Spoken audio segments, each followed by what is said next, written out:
It's that time of the year again. With the 4th of July right around the corner, I know there is one specific thing that so many of you watching are incredibly worried about right now. You know exactly what the night is going to look like. When the sun goes down and suddenly, boom, the sky shakes. You look down at your dog and their eyes are wide with terror. They are panting heavily, shaking uncontrollably, pacing the living room, and trying to hide in the darkest corner of your closet. For them, it feels like the world is ending. For you, as a loving pet parent, it is absolute torture to watch your best friend suffer, knowing you can't just explain to them that it's only a celebration. But what if you didn't have to watch them suffer? What if I told you there is a specific, science-backed protocol you can do exactly 1 hour before the fireworks start that will act as a neurological shield for your dog's brain, allowing them to literally sleep through the explosions? Hi everyone, I'm Dr. Tony Lee, your neighborhood veterinarian.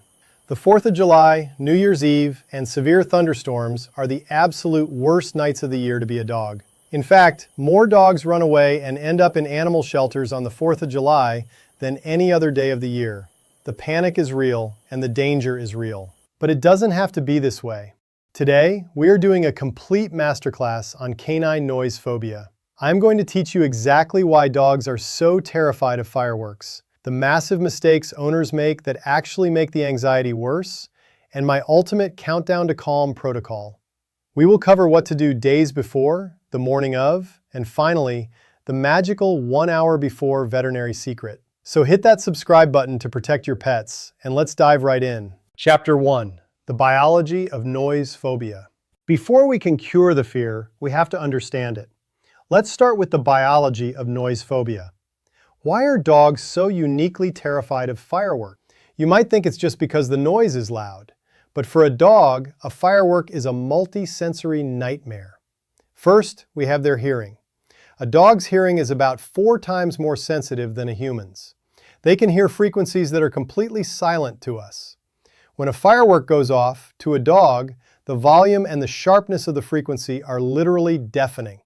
Second, they feel the barometric pressure drops and the physical vibrations in the ground. Their paws are loaded with nerve endings. Every time a mortar explodes in the sky, the vibration travels through the earth and directly into their skeletal system. To them, it feels like an earthquake. And third, their nose. A dog's sense of smell is millions of times stronger than ours. They can smell the sulfur and gunpowder in the air miles away. When you combine deafening, unpredictable noise, ground tremors, and the smell of burning sulfur, your dog's primal brain signals one thing: we are under attack and we are going to die. Their amygdala, the fear center of the brain, floods their body with cortisol and adrenaline. They are having a literal panic attack. Let's think about what this actually looks like in the real situation. A completely calm dog is laying peacefully on the rug. Suddenly, a neighbor sets off a firecracker. Instantly, the dog leaps up, tucks their tail tight between their legs, flattens their ears, and tries to wedge their entire body underneath a small bed or behind the toilet. Their body has been completely hijacked by their flight or fight response. At this moment, your dog is no longer capable of logical thought. They cannot learn, they cannot be reasoned with, and they cannot simply calm down. Now that you know they are in a state of absolute physiological terror, we need to talk about the biggest mistakes owners make trying to comfort them. Chapter 2. Human mistakes. Because unfortunately, human psychology often backfires on dogs. Mistake number 1, the "it's okay" trap. When a dog starts shaking and panting during fireworks, our natural human instinct is to drop to the floor, wrap our arms around them, and say in a high-pitched, worried voice, "Oh, you poor baby, it's okay, mommy's here, don't be scared, it's okay." Please stop doing this. Remember, dogs do not understand English. They understand energy and tone. When you speak in a high-pitched, worried, frantic tone, your dog doesn't hear comfort. They hear panic. They think, wow, my strong human leader is acting panicked and erratic right now. This situation must be incredibly dangerous. By trying to coddle them in a state of worry, you are validating their fear and accidentally making their panic attack 10 times worse. Mistake number 2, taking them outside. Do not take your dog to the fireworks show to show them it's safe. That is called flooding, and it causes massive permanent trauma. Furthermore, never let your dog out in your backyard off-leash during the 4th of July weekend. When that survival flight response kicks in, a normally obedient dog will scale a 6-foot fence, dig under a gate, or slip out of a collar to escape the noise. Always leash them for bathroom breaks, even in a fenced yard, until the holiday weekend is over. Now that we know what not to do, let's talk about the solution. Chapter 3. Days before. Beating firework anxiety is all about preparation. Let's start our countdown to calm. Here is what you need to do starting 3 to 5 days before the fireworks. The goal days before the event is to slowly desensitize the brain. Go to YouTube on your TV or connect your phone to a Bluetooth speaker and search for loud firework sounds. Hit play, but turn the volume down extremely low. So low that it is barely a background murmur. While those low rumbles are playing, start doing your dog's favorite things. Play tug of war. Give them incredibly high-value treats, like bits of plain cooked chicken or a spoonful of peanut butter. Practice their obedience tricks. If they ignore the sound and focus on you, praise them calmly. Every day leading up to the 4th, increase the volume just a tiny fraction, while continuing to give high-value rewards. Safety note: if your dog shows any signs of distress, like pacing, panting, or whining, even at the lowest volume, turn it off immediately. You are moving too fast and could accidentally make their phobia worse. What you are doing here is rewiring their neurological pathways. You are unlinking the sound of fireworks from the emotion of terror and linking it to the emotion of joy and food. You are teaching their brain, oh, that rumbling sound just means the chicken is about to come out. It builds a baseline of resilience. Now, let's move the countdown to the morning of the fireworks. Your goal for this entire morning and early afternoon is singular: exhaustion. A tired dog is a calm dog. It is biologically impossible to maintain a high-level panic attack if the muscles and the brain have zero energy left in reserve. If you know the fireworks start at 8 p.m., take your dog for the longest, most physically demanding walk or hike you safely can early in the morning before it gets too hot outside. Let them run, let them fetch, and most importantly, let them sniff. 15 minutes of intense sniffing burns as many mental calories as an hour of running. Do puzzle games, hide their kibble around the house, and make them search for it. Drain their energy banks entirely. If they are already exhausted and ready for a deep sleep by dinner time, the evening explosions are going to have a much harder time waking up their nervous system. And now we reach the most critical part of this entire masterclass. Chapter 4. The 1-hour pre-fireworks shield. The magic hour. What exactly do you do 1 hour before the fireworks start? 60 minutes before the sky lights up, we are going to build a 4-part comfort shield. Step 1 of the shield is the biological dampener. If you are going to use natural calming supplements or veterinary prescribed anxiety medication, you must give it to them exactly 1 to 2 hours before the fireworks start.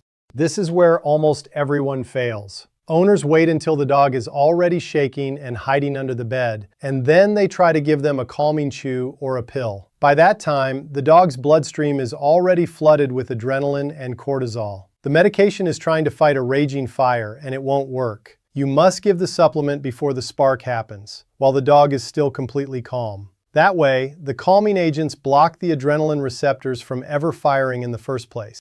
If you want to use a natural option from your kitchen, you can brew a strong cup of pure chamomile tea. Chamomile contains apigenin, a natural compound that binds to the exact same brain receptors as anti-anxiety medications to induce sleepiness. Let it cool down completely and mix a few tablespoons into their food. Crucial warning: never give chamomile to pregnant dogs as it can cause complications. But if your dog suffers from severe level 10 panic, do not rely on a kitchen hack, and please do not reach for human Benadryl.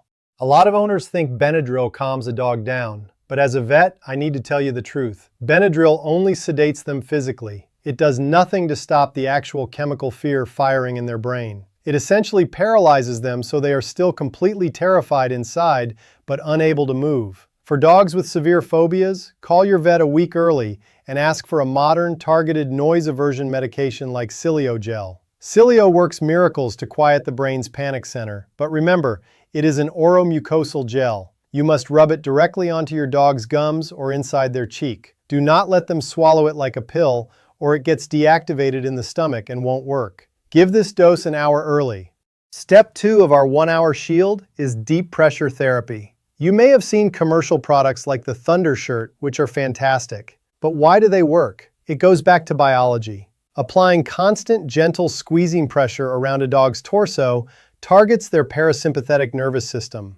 It releases a hormone called oxytocin and grounds them, similar to how swaddling a crying human baby puts them to sleep. If you don't have a Thunder Shirt, you can take a simple ACE bandage or a stretchy scarf, wrap it across their chest, cross it over their shoulders, and gently tie it under their belly. Leave this on them for the evening. Step 3 is creating the safe den. 1 hour before the noise, close all the blinds and draw all the curtains in the house. We need to block the sudden flashes of light, which trigger the visual startle reflex. Find the most interior, windowless room in your house, usually a bathroom or a walk-in closet. Put their favorite bed in there with your unwashed t-shirt so they have your comforting scent. Now, here is a secret trick grooming professionals use to block the high-frequency sounds: the cotton ball earplug. Take a large, puffy, 100% natural cotton ball and gently place it just inside the outer flap of your dog's ear opening. Do not use tiny cotton pieces or Q-tips that can slide deep into the ear canal. It should sit loosely right at the opening to dampen those sharp cracking sounds. Just make an absolute mental note to count them and remove both cotton balls the second the fireworks are over for the night. But the true secret to the safe den is blocking out the frequency. Do not turn on the TV or the radio to drown out the noise. The unpredictable pitches in TV shows can actually heighten anxiety. Instead, use brown noise. Brown noise is a specific frequency of sound, much deeper and thicker than white noise, that biologically drowns out low rumbling frequencies like fireworks and thunder. Play brown noise from a speaker in their safe room. And finally, step 4. This is the ultimate distraction hack. Exactly 45 minutes before the fireworks begin, while your dog is in their den, wearing their pressure wrap, feeling the calming supplement, and listening to the brown noise, you give them the dopamine bomb. Then take a heavy rubber toy like a Kong or a textured silicone lick mat. Fill it with a mixture of plain Greek yogurt, smashed bananas, and a little unsalted peanut butter. But look at your ingredient labels very carefully. Make absolutely sure your peanut butter and yogurt contain 0 xylitol, which brands are now starting to list as birch sugar. Xylitol is a sugar-free substitute that is highly toxic and completely fatal to dogs, even in tiny amounts. Prepare this treat the day before and freeze it rock solid. When you hand your dog a rock-hard frozen treat, they have to lay down and lick it for 45 minutes straight to get the food out. The physical, repetitive act of licking releases massive amounts of endorphins and dopamine directly into your dog's brain. Dopamine is the feel-good hormone. It literally overrides the cortisol stress hormone. By giving them this difficult, highly rewarding puzzle right before the booms start, they are too focused on getting the frozen treat, and their brain is too flooded with endorphins to trigger a panic attack. Now the fireworks have started. You have executed the perfect 1-hour plan. Chapter 5, Managing the Event. What do you, the owner, do during the actual event? You do nothing. You sit on the couch in their safe room, maybe read a book or scroll on your phone. If your dog comes over to you, gently pet them with long, slow, firm strokes down their back. No high-pitched baby talk. Just project a calm, boring, incredibly relaxed energy. And while you are sitting there with them, I want to teach you a secret from traditional Chinese veterinary medicine. It's called canine acupressure. By using the soft pad of your thumb to apply gentle pressure to specific energy points on your dog's body, you can biologically trigger the release of endorphins and instantly lower their heart rate. There are 2 magical calming points every pet parent should know. The first is the yin-tang point, often called the third eye. It is located right between and slightly above your dog's eyes. Take your thumb and make very slow, gentle, circular motions right on this spot. In Eastern medicine, this induces deep mental clarity and physically dispels rapid, scattered panic. Within 2 minutes of doing this, you will often see your dog's eyelids start to get heavy. The second is the Bai Hui point, known as Heaven's Gate. This is located right on the midline of your dog's lower back. in the little flat dimple right where their lower spine meets their hips. Applying gentle, steady pressure with your palm or thumb here acts as a powerful biological ground. It pulls all that frantic, hyper-alert energy away from their head and centers their whole body, clearing the mind. Want another secret canine psychology trick? If your dog is looking at you nervously while the fireworks boom, make eye contact and let out a giant, exaggerated, loud yawn. Then stretch your arms and blink slowly. In dog language, a dramatic yawn means, wow, this situation is so boring, I'm totally safe, I'm just going to go to sleep. Your dog will read your body language, let out a deep sigh, and realize that since the pack leader isn't worried, they don't have to be worried either. Now the 4th of July doesn't have to be a nightmare anymore. By exhausting their bodies in the morning and using our 4-part shield of medication timing, deep pressure, sound masking, and frozen dopamine, you are protecting them from trauma. You are being the ultimate pet parent. Has your dog ever struggled with firework or storm anxiety? What trick has worked best for you in the past? Tell me your story in the comments below. I will try to read every single one. And if this video gave you the confidence to tackle the holidays, please hit the like button and subscribe to the channel. Share this video with a friend who has a fearful dog. You might just change their dog's life this weekend. I'm Dr. Tony Lee. Thank you for loving your pets enough to protect them, and I'll see you in the next video.